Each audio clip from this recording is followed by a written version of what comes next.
আরশান বাড়ি ফিরল একটু রাত করে। কাজের চাপ ছিল খুব। দুপুরে তাড়াহুড়ো করে একটা স্যান্ডউইচ খেয়ে নিয়েছিল। এখন এই রাত 10টায় বাড়ি ফিরে নিজের জন্য আর কিছু রান্না করতে ইচ্ছে হলো না তার। অফিসের জামা কাপড় পাল্টে নিয়ে 1 কাপ কফি বানিয়ে নিল শুধু। আজ সে রাত জাগবে, সারা রাত জেগে জেগে ছবি আঁকবে। মন খারাপের রাতগুলো সে খুব করে ছবি আঁকে, ছবি আঁকার মধ্যে ডুবে যায় একদম। আজ তার মনটা খারাপ, তবে মন খারাপের কারণ স্পষ্ট না। অবশ্য সে জানে এবং মানে যে মন খারাপের কোনো নির্দিষ্ট কারণ লাগে না। মানুষ সত্যিকারের মনে থাকলে সে মন হঠাৎ কারণে অকারণে খারাপ হবেই, আবার ভালো হবে, এটাই স্বাভাবিক। এন্ড্রিয়ানা আজ সরাসরি প্রশ্নটা করেছিল, শোন, পরিষ্কার করে বলো তো, তুমি সত্যি আমাকে পছন্দ করো নাকি করো না? আরশান দুঃখ প্রকাশ করে বলেছে, দেখো এন্ড্রি, আমি এখনও নিজেকে ঠিক বুঝে উঠতে পারছি না। আমার আরও কিছু সময় দরকার, কিন্তু তুমি আর আমার জন্য অপেক্ষা করে থেকো না, আমার খুব খারাপ লাগছে। এন্ড্রিয়ানার সবুজ সুন্দর চোখ জোড়া একটু জলসিক্ত হয়ে উঠেছিল। সে গভীর গলায় বলে উঠেছিল, তোমার জন্য আমি আরও অনেক দিন অপেক্ষা করতে পারবো শন। আমি জানি তুমি ঠিক অন্যদের মতো নও, আর এ কারণে আমি তোমাকে এত পছন্দ করি। তুমি সময় নাও, আমি অপেক্ষায় আছি। অপেক্ষা জিনিসটা আরশানের পছন্দ নয়। সে চায় না তার জন্য কেউ এমন নিরবিচ্ছিন্নভাবে অপেক্ষা করুক। সে নিজেও কারোর জন্য অপেক্ষা করতে চায় না। অপেক্ষার ফল কখনো সুমিষ্ট হয় না। হয়তো আজ সকালে ওই মেয়েটার জন্য সে নাস্তা নিয়ে অপেক্ষা করে বসে রইল। ফল কি দাঁড়ালো? সেই মেয়ে তার কথা বেমালুম ভুলে বসেছিল। জীবন শিখিয়েছে আরশানকে কারোর জন্য কখনো অপেক্ষা করতে নেই। মায়ের জন্য অপেক্ষা করতো আগে ছেলেবেলায়। জন্মদিনের দিন কেক কাটার আগে উইশ করতো, হে আল্লাহ, আমার মা যেন ফিরে আসে, আমার মাকে তুমি ফিরিয়ে দাও আমার কাছে। মা আসেনি, আর আসবেও না কোনো দিন, আরশান জানে। এক হাতে কফির মগ আর অন্য হাতে বেহালা নিয়ে ডেকে এসে বসল সে। কফির মগ রাখলো রেলিংয়ের ওপর, নিজে বসলো চেয়ারে। আজ রাতে বৃষ্টি হবে, ওয়েদার ফরকাস্ট সেরকমই সংবাদ দিল। ইতোমধ্যে আকাশ মেঘলা, জঙ্গলের লম্বা মাথাওয়ালা গাছগুলোর গায়ে শনশন বাতাস বইছে। দানবের মতন দুলছে পাইন আর সিডার গাছের শরীর। দূরের বনে শিয়াল ডাকছে হুক্কা হুয়া, আর তার সাথে থেকে থেকে ডাকছে একটা প্যাঁচা। একটু বাদে ভায়োলিনের সুর ছড়িয়ে গেল চারপাশে।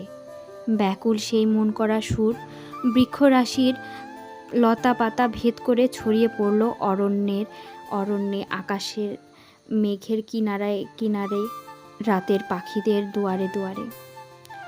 আচ্ছন্ন ঝড় বৃষ্টি ভেজা বাতাসের সাথে কালো আকাশের গায়ে নিরুদ্দেশ উঠতে থাকা ছাইরঙা মেঘগুলোর সাথে আর আরশানের বুকের ভেতর গুমড়ে ওঠা কষ্টগুলোর সাথে ভায়োলিনের পাগল করা আকুল সুরটি কোথায় যেন একটা গভীর মিল আছে। চিবুক আর হাত দিয়ে চেপে ধরে বাম কাঁধের ওপর বেহালাটা শুইয়ে রেখেছে সে। ডান হাতে ধরা বো যন্ত্রের গায়ে ওঠানামা করছে, সুরের লহরী তুলছে হাওয়ায়।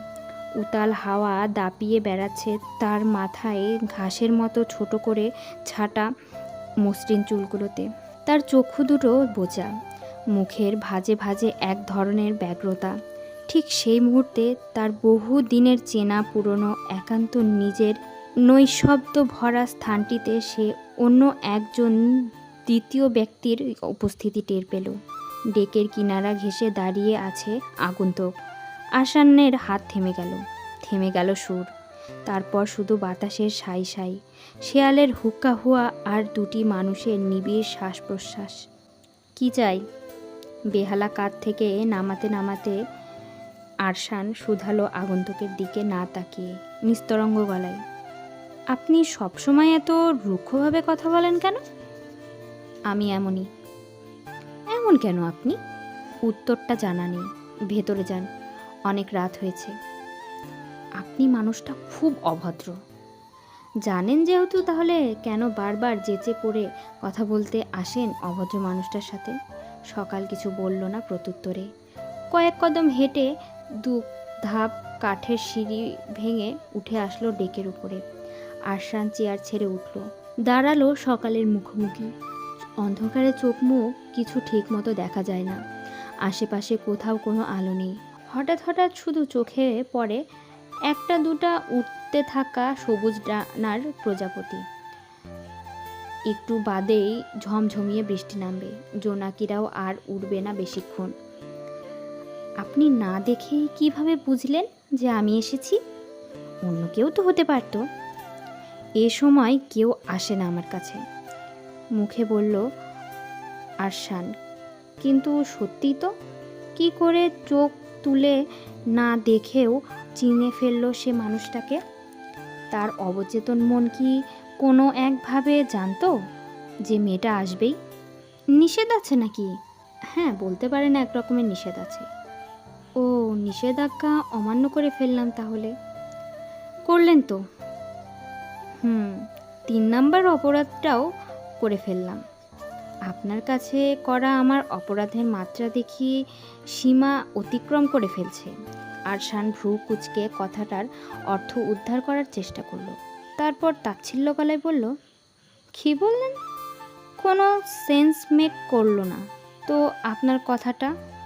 বাংলা ভাষা একটু কম বোঝেন মনে হয়। বাংলা আমি খুব ভালোই বুঝি। অবশ্য আপনার অন্য 2 ভাই বোনের তুলনায় আপনার বাংলা যথেষ্ট ভালো বলতে হবে। আপনার জন্ম তো আমেরিকায়, কি করে শিখলেন এত ফ্লুয়েন্ট বাংলা বলা? আমার জন্ম হয়েছিল বাংলাদেশে, আমেরিকায় নয়। বিদ্যুৎ চমকালো। আকাশে এক প্রান্ত থেকে অন্য প্রান্ত পর্যন্ত সাপের মতো এঁকে বেঁকে গেল একটি গভীর নীল দাগ। আচমকা ভূখণ্ডে লাফিয়ে পড়া এক টুকরো বিদ্যুৎ আলোয় আরশান দেখল দমকা হাওয়া দুরন্ত খেলা মেতেছে সকালের এলোমেলো খোলা চুল নিয়ে। মাথা ভর্তি অবাধ্য চুলগুলো 2 হাত দিয়ে সামলাতে সামলাতে সকাল হঠাৎ অন্যরকম গলায় বলল, আচ্ছা, আপনি কি রাগ করেছিলেন? রাগ? রাগ করবো কেন? ভারী অবাক আরশান এই স্বল্প পরিচিতা মেয়েটিকে এমন অদ্ভুত কথা বলতে শুনে। আবার ভেতরে ভেতরে একটু কেমন ভয়ও পায়। মেয়েটি কি অন্তর্যামী? মনের ভেতর তো সত্যি একটা কালো মেঘের মতো থমথমে রাগ অকারণে গর্জে উঠছিল খানিক বাদে বাদে। কিন্তু ঠিক কার ওপরে সেই রাগ তা তার কাছে স্পষ্ট না। এই মেয়েটির ওপরেই কি? না, তা কেন হবে? মেয়েটা কে? কেউই না। তার রাগ তো নিজের উপর, নিজের জীবনের উপর, ভাগ্যের উপর। কিন্তু জীবন বা ভাগ্য এটা কোনোটাই কখনো মানুষের মতো কথা বলে ওঠে না। রাত গভীরে চোখে চোখ রেখে অকপটে শুধায় না, তুমি কি আমার উপরে রাগ করেছ? যদি করতো তাহলে হয়তো এই মেয়েটার মতনই জীবনকেও তার সেই মুহূর্তে ভারী স্নিগ্ধ লাগতো।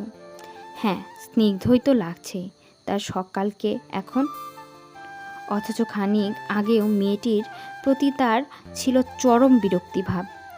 সকাল একটু থেমে থেমে বলল, না মানে আমি ভেবেছিলাম আপনি আমার জন্য অপেক্ষা করছিলেন। যদি জানতেনই যে অপেক্ষা করছিলাম তাহলে এলেন না কেন? আপনার কাছেই আসছিলাম, কিন্তু চাচা চাচি এমনভাবে চেপে ধরলেন ওনাদের সাথে নাস্তা করার জন্য, আমি আর কিছু বলতে পারলাম না। যদি ওনারা আবার কিছু মনে করেন। তাই? তা এখন কি মনে করে এলেন? কাউকে কিছু না বলে লুকিয়ে? সকাল একটু অপ্রতিভ হলো প্রশ্নটা শুনে। এই মানুষটার ব্যক্তিত্বের ধার এত বেশি যে খুব বেশিক্ষণ তার সাথে সমান তালে কথা বলা যায় না। একটু এগোতে তাল কেটে যায়, এলোমেলো হয়ে যায়। এসেছি আপনাকে সরি বলতে। সরি? সরি কিসের জন্য? আপনি না মানে আপনি অপেক্ষা করছিলেন, আমি আসতে পারিনি তাই।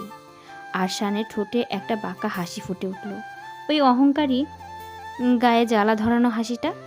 অন্ধকারেও টের পায় সকাল যে ছেলেটার মুখে এখন ফক ফক করছে ডাটিয়াল হাসি। সে ঝেঁজে উঠে বলে, এত হাসির কিছু নেই, ভাবলাম সরি বলা উচিত তাই বললাম। বেশ তো, ভালোই বলেছেন। তা সরি বলার জন্য কি এত রাতে লুকিয়ে লুকিয়ে আসলেন? লুকিয়ে আসবো কেন? আমি তো আপনাদের বাড়ির অতিথি হয়ে এসেছি, কয়েদি হয়ে নয়। যেখানে ইচ্ছে যেতে পারি, গভীর রাতে আপনার মতো জঙ্গলে গিয়েও বসে থাকতে পারি, কারো কিছু বলার নেই। সে সময় আবার গম গম করে সারা আকাশ কাঁপিয়ে বিদ্যুৎ জেগে উঠল। ধুলো উঠতে লাগলো বাতাসে। আরশান বলল, চলুন ভেতরে যাওয়া যাক, বৃষ্টি নামবে। আরশানের কথা পুরোপুরি শেষ হওয়ার আগেই তার মুখে নিশ্চিত বাণী সত্য প্রমাণ করার উদ্দেশ্যে বুঝি ঝেঁপে বৃষ্টি নামলো। আরশান দ্রুত পা চালালো ভেতরের দিকে। এক হাতে ভায়োলিন আর অন্য হাতে কফির মগ নিয়ে সকালও ছুটলো ওর পিছন পিছন। ঘরের ভেতরটা অন্ধকার ছিল। আরশান ঢুকে পড়তেই প্রথমে বাতি জ্বালালো। একসাথে 3টে বাতি জ্বলে উঠল, সারা ঘরে আলোয় ভরিয়ে দিল। অনেকটা ক্ষণ অন্ধকার শুয়ে থাকা চোখের ওপর ছুরির মতো গিয়ে আঘাত করল সেই আলোর জোয়ার। চোখ খুলতে কষ্ট হচ্ছিল সকালের। ধীরে ধীরে অনেক কসরত করে যখন চোখ খুলল, তখন আবিষ্কার করলো তাল গাছের মতন লম্বা শরীরের সুন্দর চোখওয়ালা মিনসেটা অকপটে চেয়ে আছে তার দিকে। মিনসেটার গায়ে একটা ঢলঢলে সাদা টি শার্ট, কালো ট্রাউজার, খুবই স্যাভি আউটফিট।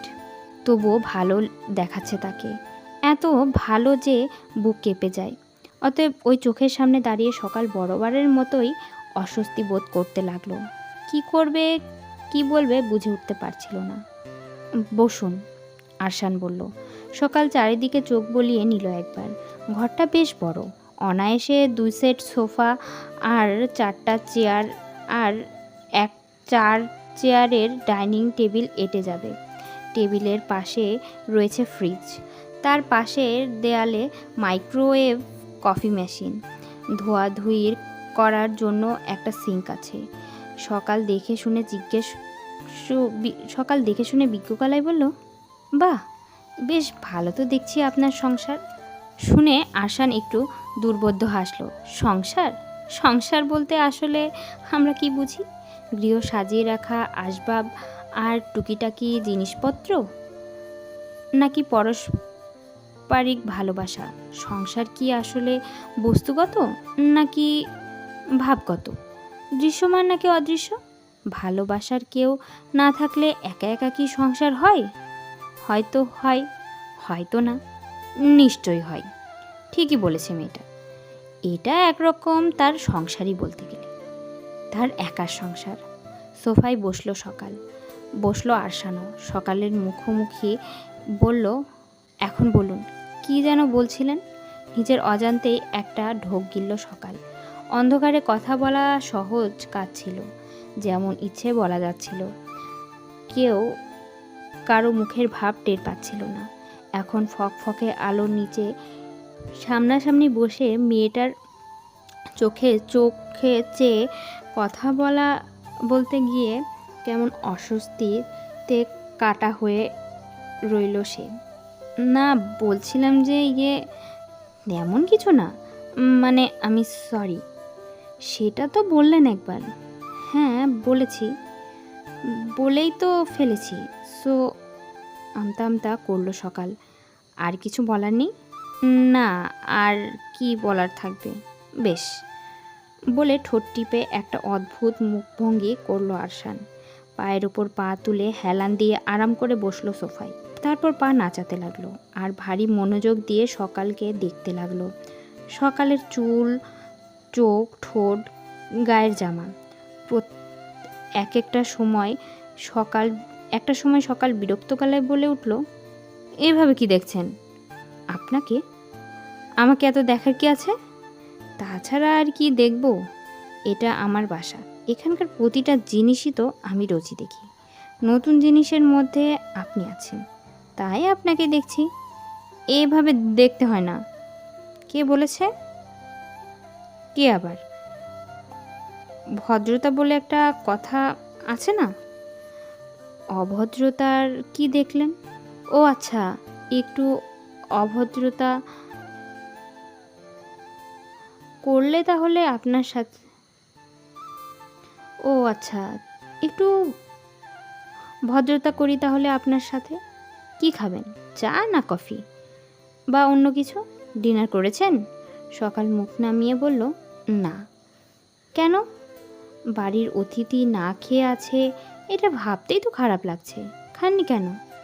সকাল চোখ তুলে চাইলো আরশানের দিকে, কিছুক্ষণ চেয়ে থেকে বলল, আপনি খেয়েছেন? সকালের এই চোখে চাওয়া আর প্রশ্নের ধরন দেখে বুঝতে পারলো আরশান সকাল কেন খায়নি। বোঝার পর কিছুক্ষণ ঝিম মেরে বসে রইল সে। কিছু জিনিস কত সহজেই না বোঝা যায়। মুখে বলতে হয় না, আঙ্গুল দিয়ে দেখিয়ে দিতে হয় না, কলম দিয়ে লিখে দিতে হয় না, শুধু চোখ চাইলেই এক মন থেকে অন্য মনে কথাগুলো নিজ থেকেই উড়ে উড়ে চলে যায়। আর যখন সকাল টের পেল যে আরশান ব্যাপারখানা বুঝে গেছে, সে তড়িঘড়ি করে প্রসঙ্গ পাল্টানোর জন্য বলল, আপনার বাসাটা ঘুরে দেখি। কটা রুম এখানে? বলতে বলতে উঠে দাঁড়ালো সে। 3টে ঘর, 2টি বেডরুম, একটা ডাইনিং। আমি অবশ্য একটা ঘর তালা মেরে রেখেছি, প্রয়োজন হয় না বলল আরশান। সকাল ঘরের দরজার দাঁড়িয়ে উকি দিল ভেতরে। আরশান ওর পেছনে পেছনে এসে ঘরের বাতি জ্বালালো।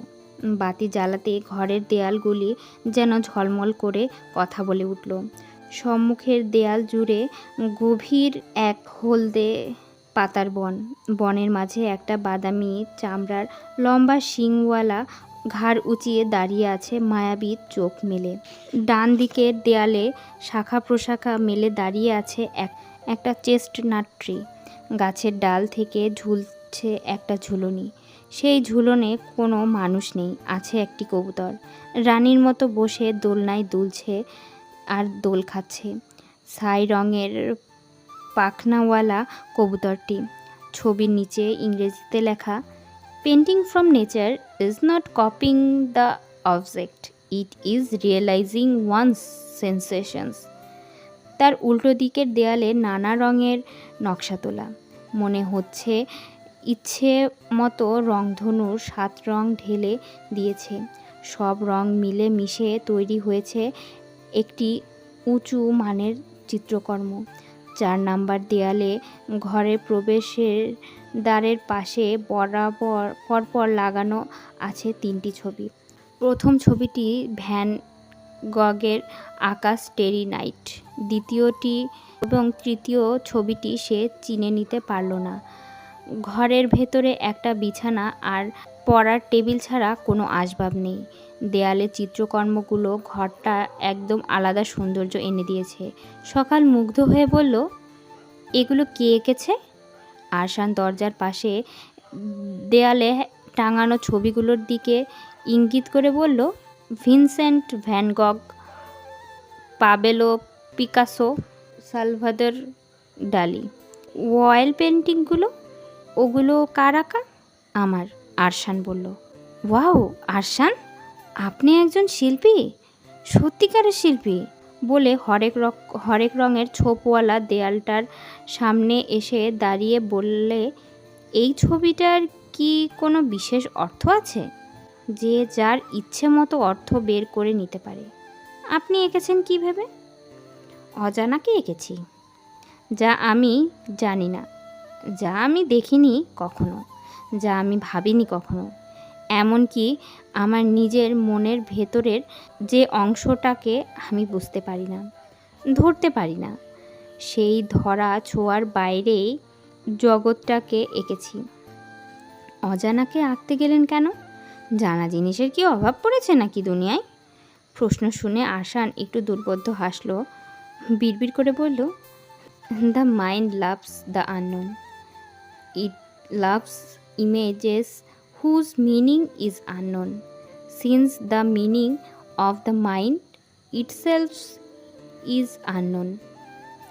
কি বলছেন এসব? আচ্ছা, আপনি কি করতে ভালোবাসেন অবসরে? প্রসঙ্গ পাল্টালো আরশান। অবসরে কিছু না। কিছু না? না, আমার আপনার মতো অত গুণ নেই। বেগুন আমি একটা। আরশান ভারী অবাক হয়ে বলে, এটা কোনো কথা হলো? অবসরে সময় কাটে কি করে? কেটে যায় কোনোভাবে। শুধু বসে থাকেন আর নিজে নিজে কথা বলেন, তাই না? ঠিক তাই। কি করে বুঝলেন? অবসরে আমি ভাবি আর খুব ভাবি। কি ভাবেন? ভাবনা সমূহ। ভাবনা সমূহ? এত কিসের ভাবনা আপনার? লেখক নাকি আপনি? কি ভাবি জানেন? আমি ভাবি যে আমি এক অচিন দেশের রাজকন্যা। আমার আছে হাজার হাজার প্রজা, ভৃত্য আর দাসদাসী। তার মাঝে সবচেয়ে নিকটতম এবং বিশ্বস্ত দাসী হলো বিন্দুবাসিনী। অবসরে আমি বিন্দুর সাথেই কথা বলি। আরশান হেসে ফেলল। অবিশ্বাস্য গলায় বলল, বলছেন কি? আপনি তো দেখছি চরম লেভেলের পাগল। সকাল হাসতে লাগলো। হাসতে হাসতে আচমকা থমকে গেল সে। এই প্রথমবারের মতো কাউকে সে বিন্দুবাসিনীর কথা বলল। তার স্বপ্নের রাজ্য পটের কথা একমাত্র সে নিজে ছাড়া পৃথিবীর কোনো কাক পক্ষীও জানত না এর আজ পর্যন্ত। তানভীরকেও বলতে গিয়েও খুলে বলতে পারেনি। কিছুটা বলার পর মনে হচ্ছে চেপে যাওয়া ভালো। এমনকি নাবিলাও জানে না। কিন্তু মাত্র একদিনের পরিচয়ে এই ছেলেটাকে এত সহজে মনের কথাগুলো অনর্গল বলে ফেলল। বুকের ভেতর ঢিপ ঢিপ করে সেই ভয়টা ফেরত আসলো। এই মানুষটাকে তো সে এড়িয়ে চলছিল। ভাগ্যের ফের। বারে বারে ভাগ্য তাকে তার সামনেই এনে দাঁড় করাচ্ছে। হঠাৎ বিচলিতভাবে বলে উঠল, আমি যাই আরশান, অনেক রাত হয়েছে। আরশান অবাক হলো। মেয়েটার সমস্যা কি? হঠাৎ অসময়ে ঝড়ের মতো আসে, অপেক্ষা করায়, ভাবায়, তারপর হঠাৎ আবার উধাও হয়ে যায়। কোথায় যাচ্ছেন? আবার কি হলো? সকাল জবাব না দিয়ে দৌড় লিভিং রুমের স্লাইডিং দরজা খুলে বেরিয়ে পড়ল। বৃষ্টি তখনও পুরোপুরি থামেনি, ঝরছে টিপটাপ করে পাতলা সুতোর মতো। আরশানও বেরোলো সকালের পেছন পেছন। বাইরের উঠানে এসে চিৎকার করে বলল, এই যে শুনুন, কথা শেষ না করে হঠাৎ পালিয়ে যাচ্ছেন যে? আপনার মাথায় কি কোনো সমস্যা আছে? সকালে আসবেন বলে কথা দিয়ে আসলেন না। আপনি জানেন আপনার জন্য আমি আমার গার্লফ্রেন্ডকে ওর বাসা থেকে পিক করতে পারিনি, অফিসেও লেট করে খেয়েছি। সকাল অন্ধকারে টিপটিপ বৃষ্টি গায়ে মাখতে মাখতে দূরে ঘুরে দাঁড়ায়, চোখ নাচিয়ে বলে, ও গার্লফ্রেন্ডও আছে তাহলে? আরশান একটু অপ্রস্তুত হয়। গার্লফ্রেন্ড? হ্যাঁ, এন্ড্রিয়ানা এক প্রকার গার্লফ্রেন্ডই তো ওর। ভালোবাসেনি কখনো, চুমোও খায়নি, তবুও গার্লফ্রেন্ড বলাই যায়। সে আলতোভাবে বলে, থাকতেই পারে। হ্যাঁ, থাকাটাই স্বাভাবিক। সকালের কণ্ঠে একটু কেমন যেন রাগ ভাব। আরশান উঠোনের ভেজা নরম মাটিতে পা ফেলে এগিয়ে আসলো সকালের কাছে। তার পায়ে জুতো নেই। বের হওয়ার সময় তাড়াহুড়োয় জুতো পায়ে দিতে ভুলে গেছে। কাছাকাছি এসে এসে ঠেস মারা গলায় বলল, এত রেগে যাচ্ছেন কেন? আপনার নেই নাকি? কি বয়ফ্রেন্ড কিংবা গার্লফ্রেন্ড? আমি তো জানি না আপনার ছেলে পছন্দ নাকি মেয়ে। সকাল সাপের মতো ফোঁস করে ফনা তুলে তাকায় আরশানের দিকে। আপনি একটা অসভ্য। বলে সে আর দাঁড়ায় না। আরশানও নাছোড়বান্দা, চট করে সকালের হাত টেনে ধরে পেছন থেকে এক ঝটকায় নিজের অনেকটা কাছে টেনে আনে। সমস্যা কি আপনার? সকাল লাফিয়ে ওঠা হৃৎপিণ্ডটা কোনো রকমে সামলে নিয়ে শ্বাসরুদ্ধভাবে বলল, হাত ছাড়ুন। আরশান কাট কাট হাসে। ছাড়লেই তো পালাবেন। সকাল অন্যদিকে মুখ ঘুরিয়ে নেয়, চাপা গলায় বলে, পালাতেই তো চাইছি। ওর হাতের কবজিতে 5 আঙ্গুলের দাগ বসিয়ে দিতে দিতে একরোখা গলায় আরশান বলে উঠল, কেন? কিসের ভয় আপনার এত? প্রশ্ন শুনে সকাল ঘাবড়ে গেল না, বরং চকিতে পরিপূর্ণ চোখ মেলে তাকালো সামনের দাঁড়ানো জেদি বেপরোয়া যুবকটির দিকে।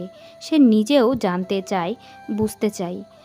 তার সমস্ত চেতনাও এক চোখে প্রশ্ন করে উঠল ভেতর থেকে, এত কিসের ভয়? কিছুক্ষণ কেউ কোনো কথা বলল না। বৃষ্টি ভেজা হিম বাতাস কোমলভাবে আদর করে দিয়ে গেল ওদের চুল, মুখ, গলায়। কয়েক ফোঁটা বেহায়া বৃষ্টির জল এলোমেলোভাবে শরীর ছুঁয়ে গেল। ওরা বুঝলো না কেন, কিন্তু ভালো লাগার একটা কাঁপন উঠল হাওয়ায় হাওয়ায়। একটা সময় আরশান চোখ সরিয়ে নিল, ছেড়ে দিল হাতের বাঁধন। সকালকে মুক্ত করে দিয়ে বলল, যান, চলে যান, কিন্তু আর জ্বালাতে আসবেন না আমাকে, মনে থাকে যেন। সকাল হঠাৎ মুক্ত হয়ে তাল সামলাতে না পেরে পড়েই যাচ্ছিল। বহু কষ্টে সামলে নিল নিজেকে। আর যখন সামলে নিয়ে মাটির ওপর শক্তভাবে দাঁড়ালো, তখন দেখলেও আরশান হেঁটে চলে গেছে অনেক দূর। নিজের ঘরে ফিরে এসে আরশান একটু চমকায় উঠল। ফাহাদ বসে আছে লিভিং রুমের সোফায়। আরশানকে দেখা মাত্রই উদ্বেগ নিয়ে ইংরেজিতে বলল, কোথায় গিয়েছিলে ভাই? দরজা খোলা ছিল, এসে দেখি বৃষ্টিতে তোমার মেঝের কার্পেট ভিজে গেছে। বাড়ির ছেলেমেয়েরা নিজেদের মধ্যে সর্বদা ইংরেজিতে কথা বলে, এমনকি টিলি আর ফাহাদ বাবা মায়ের সাথেও ইংরেজি ছাড়া কথা বলে না। আরশান ব্যতিক্রম। সে বাবা আর মাদারের সাথে বাংলায় কথা বলতে স্বাচ্ছন্দ্য বোধ করে, কিন্তু ভাই বোন দুটো বাংলার কিচ্ছু জানে না। অতএব ইংরেজি ছাড়া গতি নেই। এই তো খুব একটা দূরে যায়নি, এখানেই ছিলাম।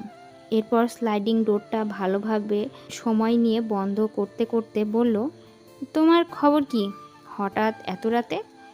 একটু কথা ছিল ভাই, রাত ছাড়া তো তোমাকে তো আর পাওয়া যায় না।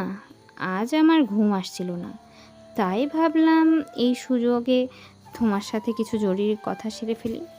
আরশান বসলো ছোট ভাইয়ের মুখোমুখি, বলল, বলো, কি বলবে? সব ঠিক আছে তো? ফাহাদ নড়ে চড়ে বসলো। মমের সাথে কথা হয়েছে তোমার ওই জায়গার ব্যাপারে।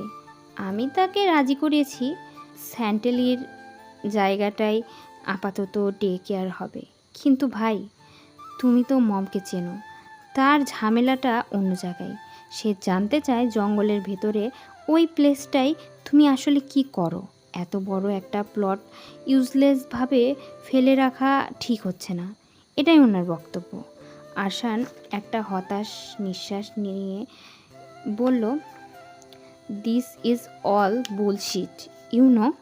ওটা এমন কোনো প্লেস না যেটা নিয়ে এত ভাবতে হবে। এই নেইবারহুডের প্রতিটি বাড়ির পেছনে এরকম মাইলখানেক জায়গা, জংলা জায়গা পরিত্যক্তভাবে পড়ে আছে। কই সেগুলো নিয়ে তো কেউ মাথা ঘামাচ্ছে না। আমি জাস্ট ওখানটায় একান্তে কিছু টাইম স্পেন্ড করি, দ্যাটস ইট। মাদারের রিয়াকশন দেখে মনে হচ্ছে যেন আমি ওখানে কোনো গুপ্তধনের সন্ধান পেয়েছি এবং সেই মহামূল্যবান গুপ্তধন থেকে তোমাদের বঞ্চিত করছি। আরশানের বলা শেষ কথাটা শুনে ফাহাদ হেসে ফেলল। সে ভাইয়ের দিকে তাকিয়ে নরম গলায় বলল, একটু ম্যানেজ করো ব্রো। মমকে একদিন জায়গাটায় নিয়ে যাও, ঘুরিয়ে ফিরিয়ে দেখাও। একবার সব খোলামেলাভাবে প্রকাশ করে ফেললে দেখবে মম আর এই ব্যাপারে কোনো ঝামেলা করবে না। আরশান চিবুকে হাতের 3 আঙ্গুল রেখে মেঝের দিকে তাকিয়ে ফাহাদের কথা শুনছিল মনোযোগের সাথে। তার চোখ দুটোই হালকা দুশ্চিন্তার ছায়া। ফাহাদ তাকে চুপ থাকতে দেখে আবার বলল, আমাকে কথা দাও ভাই, তুমি মমকে ম্যানেজ করবে। তুমি বোঝো না বা বুঝতে চাও না যে মম তোমাকে কতটা কেয়ার করে। সিরিয়াসলি, আমি এক ফোঁটাও মিথ্যা বলছি না। তুমি তার বড় ছেলে, তোমার জায়গাটা অন্যরকম। আরশান স্নিগ্ধ চোখে তাকায় ফাহাদের দিকে। সে জানে ফাহাদ মাত্র যে কথাগুলো বলল সে তার নিজেও পুরোপুরি বিশ্বাস করে না, কিন্তু বিশ্বাস করতে চায় বলে ঘুরিয়ে ফিরিয়ে কথাগুলো প্রায় বলে। ভাইটার দিকে তাকিয়ে এক ধরনের মায়া হয় আরশানের। বুদ্ধি হবার পরপরই অনেক দিন অবধি ফাহাদ জানতো না যে আরশান ওর মায়ের পেটের ভাই নয়। জানার পর সত্যটা মেনে নিতে তার খুব কষ্ট হয়েছিল। আরশান একটা বড় নিঃশ্বাস ফেলে বলল, ঠিক আছে, তুমি যেহেতু বলছো, I will try to manage her somehow. Fahad হাসি মুখে উঠে দাঁড়ালো। বের হওয়ার আগ মুহূর্তে ঘুরে দাঁড়িয়ে প্রশ্ন করলো, আচ্ছা ভাই, ওই যে বাংলাদেশ থেকে একটা মেয়ে এসেছে না, ড্যাডের বন্ধুর মেয়ে, ওই যে ওকে তোমার কেমন লাগে? এ ধরনের প্রশ্নের সম্মুখীন হবার কোনো প্রস্তুতি ছিল না আরশানের।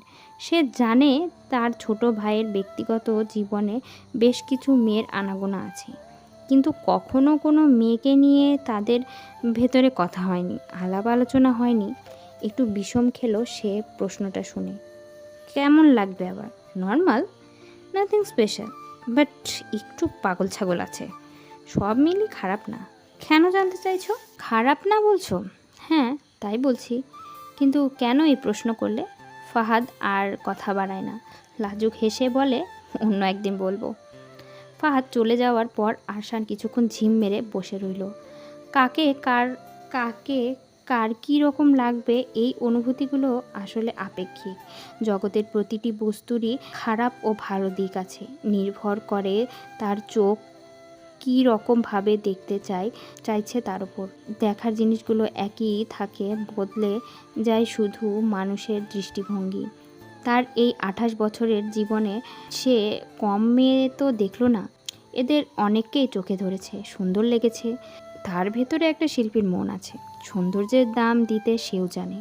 কিন্তু চোখে লাগা আর মনে লাগার মাঝে তফাৎ আছে। চোখে লাগা স্থায়ী হয় না, কিন্তু মনে লাগাটা স্থায়ী হয়। মনে কিছু লেগে গেলে তা অনেক দিন পর্যন্ত ভালো লাগায় কিংবা ভাবায়। চোখ তো কত কী দেখে প্রতিনিয়ত, কিন্তু চোখ যা দেখে তার সব কি মানে ধরে? বাইরে তখন আবার ঝেঁপে বৃষ্টি নামছে। আজ আর জঙ্গলে যাওয়া হবে না। ফ্রিজ থেকে একটা আধ খাওয়া হুইস্কির বোতল আর আইস ভর্তি গ্লাস বের করে নিয়ে সোফায় বসলো সে। উইকেন্ড ছাড়া সে ড্রিঙ্ক করে না, কিন্তু আজকে কেন যেন ইচ্ছা করছে। ড্রিঙ্ক করলে তার দিনটা শুরু হয় বড় বেলা করে, অনিয়ম হয়। কাল অফিস যেতে হবে, কষ্ট হবে। সকাল ছুটে আসলো নিজের ঘরে। কাঠের সিঁড়ি মরমর শব্দে আর্তনাদ করে উঠল ওর ছুটে চলার দাপটে। নিজের ঘরে এসে দরজা আটকে সে বিছানায় লুটিয়ে পড়ল। তার ভেতরে একই সাথে উথলে পড়ছে রাগ, আতঙ্ক, শঙ্কা এবং ভালো লাগা। হাতের কবজিতে এখনও সেই মানুষটার স্পর্শ লেগে আছে। তার জীবনে এই প্রথম জানল সে যে কিছু কিছু ছোঁয়া এত মারাত্মক হয়। ঘরে কোনো আলো নেই। বিদ্যুতের নীল আভা ছলকে ছলকে এসে পড়ছে ঘরের ভেতরে খানিক বাদে বাদে। মাতাল হাওয়ায় সয়লাব পুরো ঘর। বিন্দুবাসিনী তার পাশে এসে বসলো নিভৃতে। আজকে তার বিন্ধুর চোখে চাইতেও লজ্জা করছে। কি ভীষণ ঘন বিপদ ঘনিয়ে আসলো তার নিঃসঙ্গ ঢেউহীন জীবনটাতে। শেহজাদি, এত ভয়ের কি আছে? তুমি বুঝতে পারছো না বিন্দু। আমি বুঝতে পারছি, কিন্তু আপনি তো এরই অপেক্ষায় ছিলেন, তাই না? আপনি বলতেন আপনার নাকি কোনো দিন হবে না, আপনার ভেতরে ওসব নেই। কিন্তু দেখেন তো, হয়ে তো গেল। যা হয়েছে খুব খারাপ হয়েছে বিন্দু, বিপদ হয়েছে, সর্বনাশ হয়েছে। সর্বনাশের কিছুই নেই, সব ঠিক আছে। না, তুমি বুঝতে পারছো না। এই সর্বনাশের হাত থেকে আমাকে রক্ষা পেতে হবে। আমার বিয়ে হবে ফাহাদের সাথে। আমি ফাহাদকে ভালোবাসবো, আর যদি তা না পারি তাহলে এ বাড়ি থেকে আমার কোনো সম্পর্ক থাকবে না। কোনো এত বড় প্রতারণা আমি এই মানুষগুলোর সাথে করতে পারবো না। এই কথার পর বিন্দু আর কোনো কিছু বলে না, চুপ করে বসে আছে। রাত বাড়ছে, আকাশ কাঁদতে থাকে অনবরত। এত দুঃখ চেপেছিল আকাশের বুকে। চোখে চুপি চুপি ঘুম নামার আগে সকাল বিড়বিড় করে ধরা গলায় বলতে লাগলো, এমনিতেও হবে না বিন্দু, ওর গার্লফ্রেন্ড আছে। নিশ্চয়ই ওর গার্লফ্রেন্ড দেখতে অনেক সুন্দর, ওরই মতো। আমাকেও কোনো দিনই ভালোবাসবে না, আমি যে ওর যোগ্যই নই।